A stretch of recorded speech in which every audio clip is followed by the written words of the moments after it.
There are truths no one wants to hear, yet they stand there, bare and cold, waiting for someone brave enough to face them. Like how people are not always fragile because of circumstances, but because they choose to become small, choose to bow their heads, choose to step back so they do not have to confront the force inside themselves. This story begins the moment we ask, what is it within a human heart that fears strength so deeply, and why some people look down on weakness as if it is the greatest enemy of life? Imagine you are standing in an old room, lit only by the faint yellow glow of a lamp hanging behind you. On the wall in front of you are patches of peeling paint, each crack like a small fracture in your own inner world. There is no hum of an air conditioner, no sound of traffic, only your breath touching the silence so gently it feels like a forgotten confession. In that stillness, a question rises, not as a whisper but like a dry knock. Why do the values we believe to be noble, kindness, humility, compassion, sometimes hold us captive more than they set us free? This question does not deny kindness. It simply shines a light on a darker place within the soul, where people hide behind beautiful qualities to cover their exhaustion, their fear of confrontation, or the quiet disappointment they carry about their own lives. Sometimes we act gentle, not because we truly are, but because we fear the storm our voice might stir. We appear humble, not because achievements do not matter to us, but because we fear judgment if we dare to claim our ability. We forgive not only out of compassion, but sometimes because we are afraid to protect ourselves from those who hurt us. When repeated long enough, these things become soft ropes that tie us down, making us mistake shrinking for virtue and paralysis for peace. Someone once stood in the middle of a crowd and saw this more clearly than anyone else. That most of us choose a secret kind of weakness, sweet but dangerous. Not physical weakness, not the exhaustion of a long day, but a subtle weakness, the acceptance of mediocrity, the surrender of ambition, the reliance on gentle teachings so we do not have to look back at ourselves. In large cities where people rush forward without pausing to ask what they are running for, that weakness is everywhere. It hides in the tired eyes of the office worker who keeps saying, "All right." That is fine, even when they do not mean it. It exists in the forced smile of the peacemaker who never speaks honestly for fear of upsetting someone. It whispers in the quiet resignation of the person who knows they are in a toxic relationship but comforts themselves by thinking at least someone is still here with me. These people are not bad. They have simply grown used to choosing smallness instead of stepping out of the frame. Society calls safety. If you stand long enough in that imagined room, you will feel something interesting. The silence does not only expose fear, it also reveals potential. That is why someone once believed that the most frustrating thing in people is not failure, but the willingness to live a small life simply because it is easier. These people do not lack intelligence, nor do they lack opportunity. They only lack one thing, the courage to face the chaos real life carries. Growing up means accepting being thrown into unannounced challenges, decisions no one can make for us, and nights where we must answer to our own soul. Most of the time, society does not teach us how to be strong. It teaches us how to fit in, how to please, how to avoid breaking rules created by someone generations ago. Schools value obedience more than curiosity. Families teach us to stay quiet to avoid trouble rather than speak the truth. Workplaces reward those who follow the system rather than those who dare to think differently.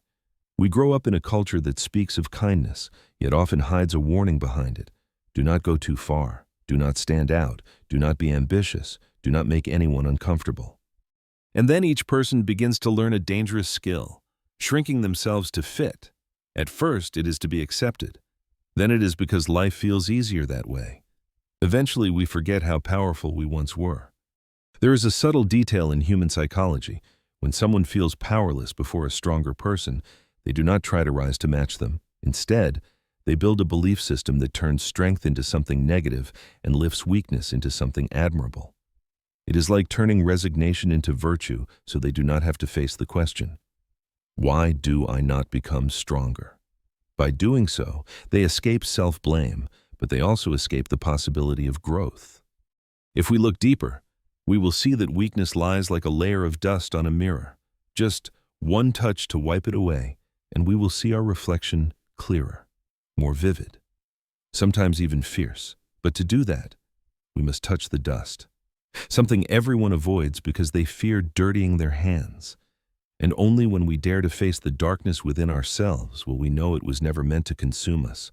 It was only waiting for us to admit that we are stronger than we think. In that room where the yellow light still trembles softly, something is waiting for the listener, an invitation to step closer to the truth that not everyone who dislikes weakness is cold or cruel. Sometimes they simply see what we have not dared to see.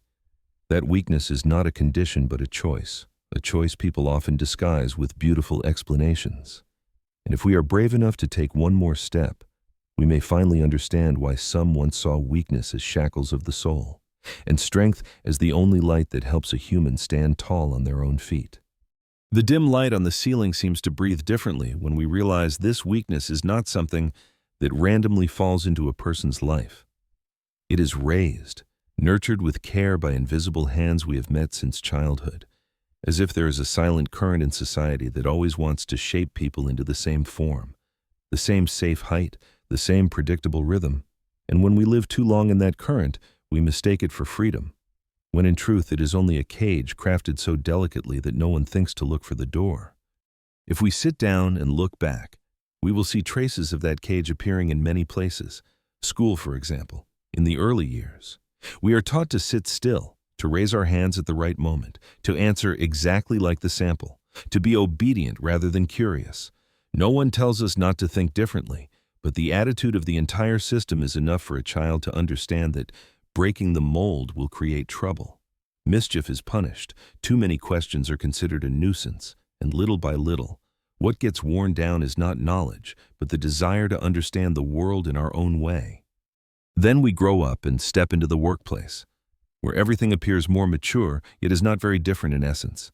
People are praised for following procedures, for staying quiet and compliant, for being agreeable and not creating disruption. Different ideas are labeled risky. Difficult questions are viewed as defiance. Those who want to change something are often reminded that everything is already working fine. And so another layer of weakness forms, the surrender to the template, not because people lack creativity, but because they have grown used to believing that change is something better left for others to attempt. Families love us, but sometimes they love us in ways that make us smaller. Some households teach us to stay gentle to keep peace, to endure so tension will fade, to suppress emotions so we are not seen as selfish. These pieces of advice sound moral and humane, but if used too long, they blur the line between true kindness and the rejection of oneself. Many adults carry a fear of expressing their real thoughts because they have learned to treat silence as a sign of maturity. And then society lovingly places medals of endurance in our hands. Those who stay quiet are called wise. Those who overwork for others are called noble. Those who do not fight for their own rights are praised as understanding. These labels sound beautiful, but the price is high. We lose our sense of boundaries. It is in this environment that a strange reflex appears. When someone sees a person who is stronger, more decisive, more willing to live a larger life, they do not feel inspired but irritated. Instead of rising, they try to turn that strength into something negative. They say that person is arrogant, too ambitious, unaware of their place, not because they truly believe it, but because denying the strength of others helps them forget the moment they once wished to be strong but did not dare to be. It is a subtle self-defense of the soul, a gentle lullaby to avoid facing the painful question, why am I standing still? If you stand in a crowded square at rush hour, you will see this picture appear with unsettling clarity. Footsteps repeating the same rhythm, tired faces pretending to be resilient, quiet conversations of dissatisfaction spoken just softly enough that no one hears. They live, but only enough not to break. They breathe, but it is the kind of breathing meant for surviving, not for opening the chest to feel life running beneath the skin. In that steady rhythm lies a sadness hard to name, the sadness of those who once dreamed big but now live only to get through each day. We call it weakness, but the truth is it is so familiar that almost everyone has carried a part of it. The weakness of compromise, the weakness of accepting less than we desire, the weakness of believing this is enough even when the heart knows it is not. What makes it dangerous is not that it is bad, but that it disguises itself as virtue with ease. Someone afraid of change becomes the person who advises you not to take risks. Someone who once gave up on their dreams becomes the one who tells you stability is better. They are not trying to pull you down. They simply want you to stay in the world they know, a world that is safer, calmer, and less demanding, and unconsciously, they turn their own weakness into a life lesson. But if you look closely, you will see there are people who cannot accept this. They do not see weakness as something cute or harmless. They see it as a shadow that has followed humans for too long, covering their ability to grow. To them, the most frightening thing is not the chaos of the world, but people limiting themselves inside soft but silent walls. You may find this image in the eyes of those who have lived enough to understand that strength is not the absence of fear, but the willingness to step toward what makes you tremble. They do not like weakness because they have paid the price for it.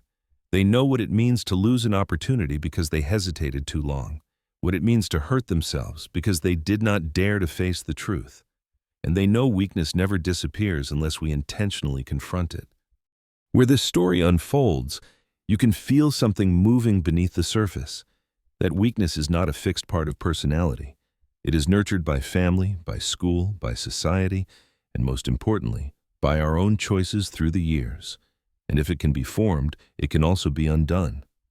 The old room in our imagination appears again, but this time the light is a little clearer. The peeling paint is still there, but it no longer looks threatening. It resembles memories that once held us back, but now wait to be seen with different eyes. When we stand before the dusty mirror of life, what matters is not how clouded it once was, but whether we dare to raise our hand and wipe it clean. And somewhere in the quiet space between two breaths, we begin to hear the true question of this story. If weakness is something humans have unconsciously raised, can we learn to remove it? And if we can, what will we become when we no longer hide behind it? When these thoughts have not yet settled, we suddenly realize something else. The world today is far more subtle in the way it nurtures our smallness. No longer the rigid rules of previous generations, but invisible waves flowing through every phone screen, every social platform, every moment we look at life through someone else's eyes instead of our own. Every like, every comment, every unfamiliar gaze can become a thread pulling us back to the herd. And in that noise, weakness finds a new shape, soft, glossy, easy to mistake for connection when it is actually dissolution. Imagine a familiar evening. You open your phone and scroll through an endless timeline where every face is smiling, every life is perfect, every achievement polished bright. There, the simplicity of real life suddenly feels out of place. You begin comparing yourself to photos without depth, to stories cut short to look beautiful, and somewhere along the way, you stop posting what you truly think and start posting what you believe others will approve of. You stop telling your real story and begin sharing the version that is easiest to accept. You stop speaking with the voice of your heart and speak with a tone adjusted to avoid conflict, and little by little, what you lose is not privacy, but the truth of who you are. In such a world, being strong becomes harder than ever, because to be strong, we must dare to stand alone, dare to accept disapproving eyes, dare to say what no one wants to hear. But most of us have become used to seeking validation from outside, from friends, colleagues, strangers, even people we have never met. One like can make us feel we are living right. One critical comment can make us shrink as if we have done something wrong. No one tells us to be weak, but everything around us is teaching us to live in a way that is liked rather than real. Amid this overlapping noise, the narration seems to step back for a moment, creating a small space where you can breathe. In that space, a gentle question drifts in. Have you ever felt tired of pretending to be fine? Of living according to standards you are not even sure you believe in? If you have ever felt that moment, you may leave a small share of your story. Sometimes those stories become an invisible support for someone listening, helping them see they are not the only one trying to stay afloat in a world that moves too fast. And if you sense something in this journey, your presence in the coming stories is already a natural way of walking together. Then the story pulls us back to reality without effort, because behind the noise of social media lies a quiet truth.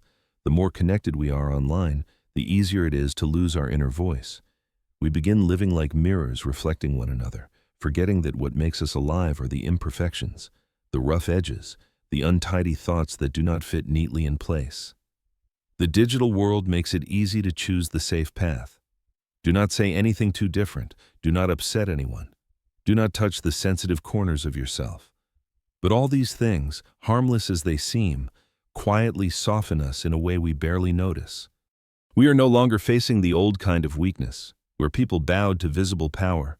We are facing something different, the weakness of needing approval from the crowd. It is the feeling of not daring to live too honestly for fear of judgment, not daring to live too boldly for fear of misunderstanding, not daring to live too uniquely for fear of being left behind. But living like that, no matter how surrounded we are, is a kind of loneliness that is hard to name. And that is why those who choose strength in this era must face a new challenge, not just the fear of failure, but the fear of not being liked, not just standing against old rules, but standing steady under millions of invisible eyes online, not just finding oneself, but keeping that self whole in a world that constantly demands we change to fit better. This is a battle without sound, yet its weight is immense. If we look deeply enough, we will see something no one says out loud.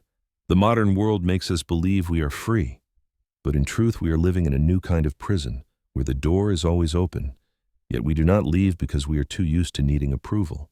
This is what makes strength rare and weakness common, not by nature but by environment. People are pulled into cycles of comparison and judgment, then shrink themselves inside glittering frames.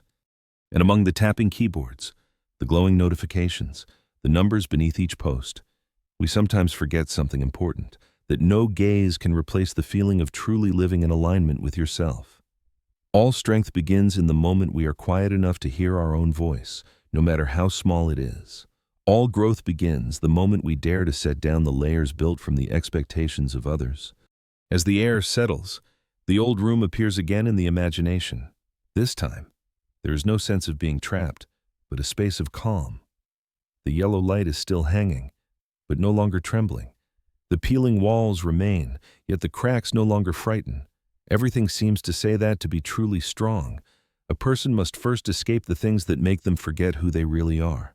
And sometimes, that begins by looking directly at the weakness society has quietly handed to them, and choosing not to carry it anymore. The air in that imagined room seems to grow heavier as we step deeper into the essence of strength, a kind of strength that is not loud, not armored, but found in the way a person dares to face themselves. When society, family, and invisible currents have wrapped us in layers of weakness since childhood, becoming strong is not something everyone wants, and even fewer dare to attempt. The strength this story speaks of is not the heroic kind we see in movies. It is closer, quieter, and often far harsher. It is the moment we stand before an exposed truth with no guide, no applause, and no safety net if we fall. In the darkness of the room, a figure begins to take shape. A person who no longer waits for someone to validate what they believe, no longer looks for a standard to lean on. They are like someone stepping out of a crowded place, not out of pride, but because they know they can no longer live in a rhythm that was never theirs. That solitude is not sadness, but a form of liberation. Yet liberation always has a cost, sometimes a sense of disorientation, sometimes judgmental eyes, and sometimes confusion when there is no template left to hold on to. In those moments, we realize that what makes these people different is not that they are stronger than others, but that they have found strength inside their own brokenness. They have been weak, they have failed, they have been mistaken, they have been afraid. But instead of hiding or repainting those dark corners, they choose to face them as an inseparable part of being human. They understand that strength is not born from victory, but from daring to look at the chaos we often bury deep. These are the people who understand that strength is not the absence of pain, but the ability to keep walking even while the heart still bleeds. It is not about shutting down emotion, but refusing to let emotion mislead them about their true worth. It is not about avoiding weakness, but refusing to let weakness define who they are. And to do this, they need something most people avoid: silence. Silence is where the echoes from outside fade, leaving enough space for us to hear the sound of our own footsteps. But silence can also be frightening, because it strips away all distractions and forces us to see clearly the things we have long avoided. On long nights, when the phone stops ringing, when there are no new notifications, when we sit alone before a dark screen, Silence begins to reveal the questions we cannot answer with pretense. What have I been living by? Who do I want to become? Am I moving toward the path I chose, or am I simply drifting where the current pushes? Usually, this is the moment when resistance grows strongest, because these questions make us see that weakness does not lie in the body, nor in fate, but in the invisible compromises we have agreed to for years. These compromises gather like dust, making the mirror of the self grow dim. To be strong means having the courage to lift a cloth and wipe the dust away, accepting that the first reflection may not be as beautiful as we hope, but only when that reflection is seen clearly do we have a chance to change. It is here that the image of the ideal person, the one who creates their own value, begins to appear. They do not live to please the crowd, to fulfill family expectations, or to chase predetermined molds. They live as if life is raw material they must shape with their own hands, carving it into something that fits their true nature. They do not wait for someone to tell them they are right, nor fear someone saying they are wrong, because they know the worth of a life is not in approval, but in daring to do what their soul longs for. We might call them those who walk against the current, but not in the sense of rebellion, rather in the sense that they are no longer controlled by the momentum of the crowd. They know true peace does not come from avoidance, but from choosing their own direction. And they understand that strength is not standing above others, but standing firm before their own darkness. When we look at these people, what draws us in is not their perfection, but the sense that they are not afraid of imperfection. They carry their cracks without hiding them. They know pain, but do not let it become chains. They understand that humans are not shaped by comfort. We are forged by sleepless nights, by unanswered questions, by moments at crossroads where both paths are frightening. Each of these individuals is proof that strength is not a gift given, but a decision repeated again and again. The decision not to let life slip by in silence, not to let themselves dissolve into comfort, not to accept smallness as destiny. They know the world will always have its own meaning, but what matters is that they shape meaning for their own lives. And standing in that room, where the soft yellow light rests on the shoulders like a reminder, we slowly understand that strength is not a luxury meant for a chosen few. It is something everyone carries from the beginning, covered only by layers of fear, habit, and familiar teachings. The moment we dare to brush away those layers, we will see a part of ourselves, strong, sharp, and far greater than we ever imagined, still standing there, waiting to be named. And as the door to the next chapter opens, a question drifts through softly but deep enough to make us pause. If true strength begins with daring to stand alone, what will happen when a person finally chooses to step out of the shadow of the weakness they were once taught to carry? When that question still hangs in the air, a slight movement stirs inside the inner space, as if someone has just opened an old door and memories thought to be asleep come back to life. Because to understand what happens when a person steps out of the shadow of weakness, we must move closer to the deepest challenge life gives them, the ability to look back at their own fate without trembling or blaming. Someone once said that true maturity begins when we stop asking, "Why is this happening to me?" and start asking, "Who will I become after it happens?" That is the moment we no longer see wounds as punishment, but as markers that help us look deeper into ourselves. Imagine a late afternoon, the sky a pale gray of days that are neither sunny nor rainy. You sit alone on an old wooden chair, your hands resting on your lap, no longer wanting to avoid the things that once made you shrink. Old stories, failures, rejections, years lived under the expectations of others, all returning now not to hurt you but to ask whether you are ready to see them through different eyes. We often think painful experiences are what break us, but in truth, what keeps us stuck is the way we tell the story about them. A person who carries sadness may say, "I cannot change, life is too harsh." But that same person, if they sit still long enough, may realize that beneath the sadness is an invitation. Live larger than what hurt you. And that is the turning point for those who choose strength. They do not try to forget, nor do they paint their past in bright colors.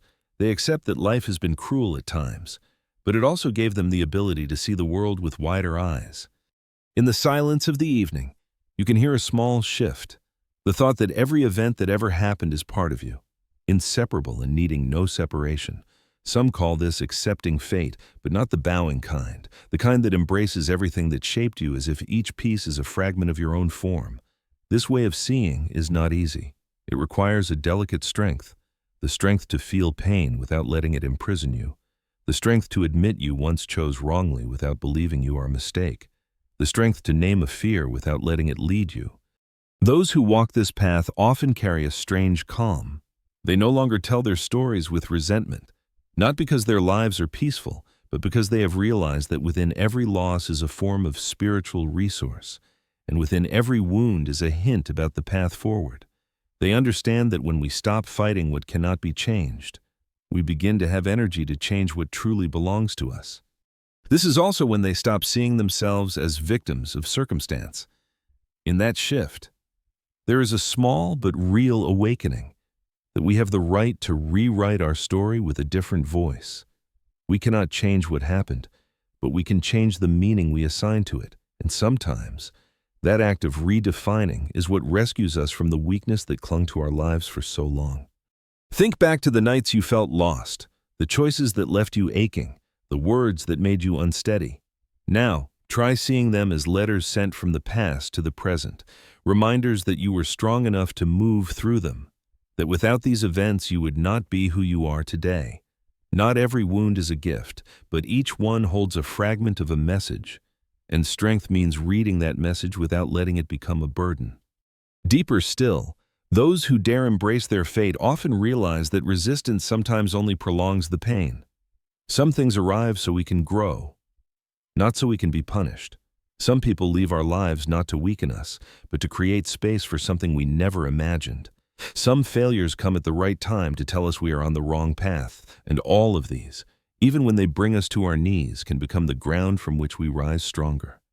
Seen this way, strong people are not those who never cry. They are the ones who know when to cry, then wipe their tears and keep going. They do not pretend to be unbreakable, but they understand that their pain is also evidence of their capacity to feel, a capacity essential to being human. And this ability to feel helps them reconnect with the deepest part of themselves, where a small but persistent flame burns, not easily extinguished. In the soft light of the evening, we notice something important. Accepting fate is not surrender, but opening our arms to our life in full, without selection. Strong people know they cannot build new foundations while still standing on old rubble. They clear each broken piece, regret, shame, self-blame, wrong choices, the people who shattered them. And when the ground is level, they can finally place upon it what truly belongs to them. Finally, as the sky darkens, we realize that strength does not come from forgetting the past, but from seeing the past as part of the soul's structure. No piece is extra. No piece needs to be thrown away. We simply need to arrange them in a new order, an order we choose, not one assigned to us. And when we do that, we begin stepping into the territory that weakness once kept us from approaching, the territory where a person can finally decide who they will become. When these thoughts begin to spread through the mind, the world outside seems to fall into silence, and we start to see more clearly the environment people are living in. An era so loud that every honest voice is easily drowned out, not only because of social media or the pressure to succeed, but because people have grown used to constant distraction, leaving no room in the heart for the questions that truly matter. We learn how to run fast, yet forget where we are going. We learn how to prove ourselves, yet do not know to whom we are proving anything, and in that turbulence, a new kind of weakness forms, the weakness of being unable to sit with oneself. Imagine a late night. The lights in your room have softened, and every electronic device has gone quiet. You sit on your familiar bed, and instead of feeling relaxed, you begin to feel uneasy, not because something is happening, but because nothing is happening. The stillness leaves nowhere to hide, nothing to distract you, and the questions you pushed aside for years suddenly return. In that moment, people begin to see the emptiness they have tried to cover with work, relationships, entertainment, or conversations that were never truly deep. This emptiness is not a sign of failure. It reveals only that we have gone too long without listening to ourselves. And it is here that true strength begins to form, because only those who dare to enter that stillness can find their own voice again. A voice that does not need approval, does not need the crowd's acceptance, does not need perfection. It only needs to be heard. There is something interesting about strong people. They know how to be alone without feeling lonely. They turn solitude into a refuge rather than a prison. They do not need applause to feel valuable, and they do not let silence frighten them. They meet themselves like an old friend, sometimes difficult, sometimes gentle, sometimes complicated, but always deserving of understanding. When they sit in a dark room, they do not run from the messy thoughts inside. They let them rise like bubbles, then settle one by one. And in that moment, they learn something important. Not everything within us needs to be solved. Some things only need to be acknowledged. That silence also reveals something else. Not all pain is meant to make us collapse. Many pains arrive to test what kind of walls we have built, walls made of pretense or walls made of self-understanding. A strong person is not someone who is never hurt, but someone who refuses to let hurt be the reason they stop. In modern life, people try to avoid difficulty in every way, with busyness, with patched relationships, with fleeting moments of pleasure, with excuses that justify delay. But difficulty remains difficulty. It waits outside the door until we are ready to face it. The difference is that strong people open the door sooner. They know that if they do not face it today, they will face it tomorrow. And the longer they wait, the heavier it becomes. There are images we often see in strong people. They know when to stop instead of running unconsciously. They know when to leave a job that no longer helps them grow. Even if the transition brings instability, they know when to end relationships that have become habits rather than living connections. They know how to say no when their heart does not agree, even if it disappoints others. These decisions sound simple, but they require a primal strength, the strength to choose what is right instead of what is easy. We also see in them a strange firmness, not stubbornness, but a rootedness in what they believe is right for themselves. They do not change their views just because someone else speaks louder. They do not lose their values just because someone does not understand. They do not rush to follow the crowd just to avoid being seen as different. They understand that anything of real value needs time to prove itself. And the truth is never in a hurry. On this journey of growing up, they begin to see the world with wider eyes. They understand that everyone carries silent wounds. The fear of being left behind, the fear of failing, the fear of not being enough. And from this understanding, the strong do not become cold or indifferent. They become more humane, because having walked through their own darkness, they do not wish to use darkness to break others. Their strength is not the kind that pushes people down, but the kind that stands up and allows others to rise too. When we observe people like this, strength begins to feel less distant. It is like a small flame burning beneath layers of life's ashes. It needs to be found. It needs to be breathed into. It needs to be protected from the winds of doubt and the storms of criticism. And slowly, it becomes a guiding light. In the imagined old room, the yellow lamp no longer trembles. It is steady, warm, illuminating the parts of the wall that once frightened us. Looking closely, we realize they are no longer threatening. The cracks are not symbols of ruin, but marks of time, of existence, of the fact that we have lived and experienced. The stillness in the room is no longer forced, but chosen. And in that choice, a new question opens. Not sharp, not heavy, but like a light doorway leading us to a different realm of awareness. If true strength is forged in stillness, in solitude, in the falls no one sees, then what awaits us beyond that threshold when we dare to bring that strength back into the larger world? When that door opens, we step into a different space of life, a place where everything no longer revolves around who we used to be, but around who we will become from what we have learned. This is not a place of comfort or praise. It is like standing on the edge of a vast cliff with a deep unknown below. Yet it is at that edge that a person can see themselves most clearly, no longer distorted by the approval of others or the masks they once wore. There, we begin to understand that strength is not a destination, but a continuous journey of choosing to live truthfully in a world that constantly tries to make us forget our own essence. Imagine an early morning, a soft breeze passing through the window of the room where you spent many nights facing yourself. The first light of dawn slips in, not harsh, but just enough to make everything in the room appear more defined. The peeling wall, the wooden chair, the small table, the mirror once covered in dust. All of them look the same as any other day.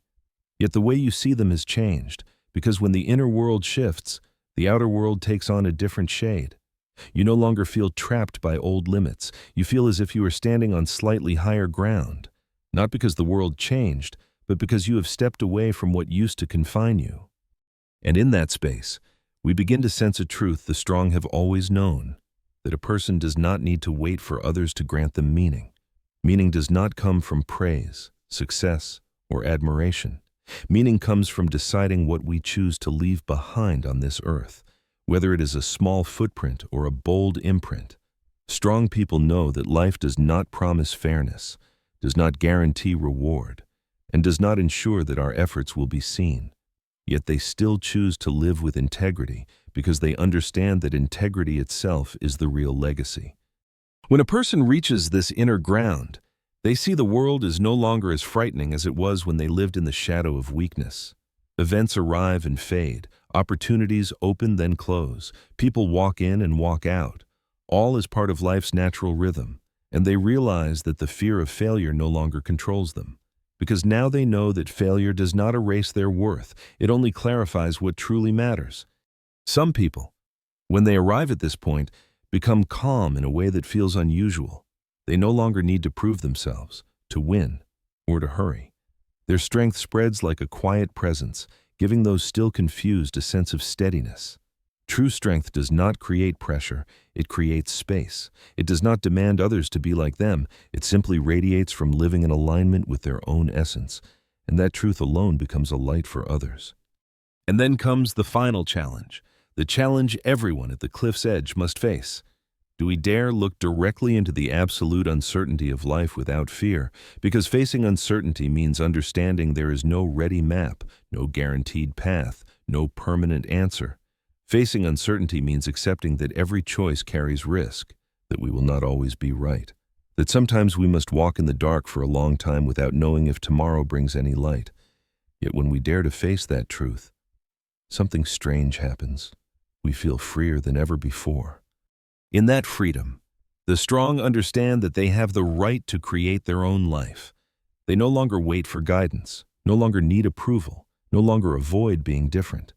They begin to live as creators, not in the artistic sense, but in a deeper one. They create their way of living, create their values, create the way they face pain, create genuine connections, and create a version of themselves they can be proud of. A question appears at this moment like a breeze slipping through the window. If you had to live this life over and over again, with every joy and every pain unchanged, every mistake and every beautiful moment the same, would you accept it? This question is not meant to frighten or pressure. It is simply a way to look directly into your soul and see how you have been living and whether that life truly belongs to you. If the answer is no, that is all right. No one asks you to be perfect today. What matters is whether you are willing to rewrite your story with clearer lines, with more honesty, with more strength. And if the answer is yes, if you can smile and say that even if repeated 1,000 times you would still want this life, then it is a sign that you have walked through the darkness, that you have met yourself again, that you have brushed off the dust of weakness that once covered you. In the end, when the voice of the story closes, there is no loud echo, only a deep stillness, like the surface of a lake at dawn. In that stillness, the final question drifts in, soft as breath, yet deep enough to touch the deepest part of the listener. If you stand at the edge of life's cliff, where there are no guarantees, no shortcuts, no promises, what will you choose? Will you step back into the familiar safety of the herd, or will you step forward into the unmarked land to become the powerful shape you have always had the potential to become? The answer, like all important things, is not meant to be spoken. It is something only you and only you can live into.